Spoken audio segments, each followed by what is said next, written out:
येरमाळ्यातील श्री येडेश्वरी बाईसाहेबांची चैत्र पंचमी निमित्त आंबील घुगरीचा महाप्रसाद करण्याचे काम येरमाळ्यामध्ये सुरू होते, तुम्ही बघू शकता। त्यानंतर आमराईच्या डेऱ्यामध्ये येरमाळ्याच्या येडामाईचा शेवटचा मुक्काम होता। आज येडामाई आमराई बनातून डोंगरावर प्रस्थान करणार आहेत, त्यामुळे सर्व जल्लोषामध्ये तयारी चालू आहे। येडेश्वरी देवीची मानाची आरती करून आता येडेश्वरीच्या पालखीचं प्रस्थान लवकरच डोंगरावर होईल। तर येडामाईची पालखी आमराईच्या बनातून डोंगराकडे निघालेली आहे। वाजत गाजत येडामाईची पालखी आता डोंगरावर प्रस्थान करेल आणि लवकरच पालखीतील परशुरामाची व येडामाईची भेट होईल डोंगरावर। अगदी जल्लोषामध्ये पालखी डोंगराकडे प्रस्थान करत आहे। चुन्याच्या रानापाशी काही वेळासाठी येडामाईची पालखी विसाव्याला थांबलेली आहे भक्त दर्शनासाठी।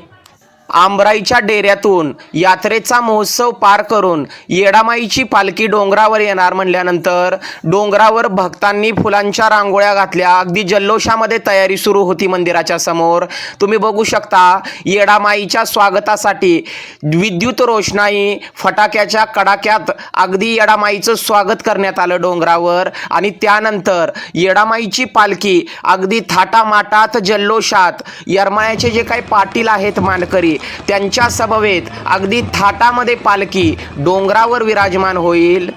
अगदी भक्तांना दरवर्षी एकाच गोष्टीची ओढ लागलेली असते की येडामाईचा पालखी सोहळा आपल्या या डोळ्यांनी आपल्याला दरवर्षी पाहायला मिळावा आणि येडेश्वरी देवीच्या सुख सोहळ्यामध्ये सर्वांना सामील होता यावं, हीच या येडामाईच्या भोळ्या भक्तांची दरवर्षी तळमळ असते। आणि येडामाई देखील लाखोंच्या संख्येने भक्तांना तिच्या सुख सोहळ्यामध्ये सामील करून तिचा जे काही आनंद सोहळा आहे तो तिच्या लाखो भक्तांच्या जीवनामध्ये आनंद घेऊन येतो, ही याची प्रचिती सर्व लाखो भक्तांना मिळते। म्हणूनच दरवर्षी लाखो भक्त श्रद्धेने येरमाळ्यामध्ये जातात।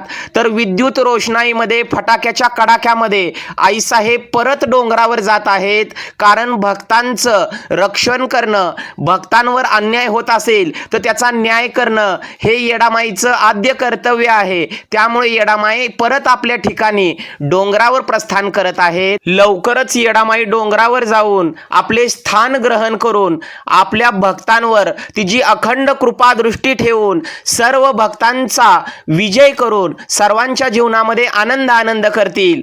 खरंच धन्य धन्य येडामाई, येरमाळ्याच्या येडेश्वरीचा उदे उदे।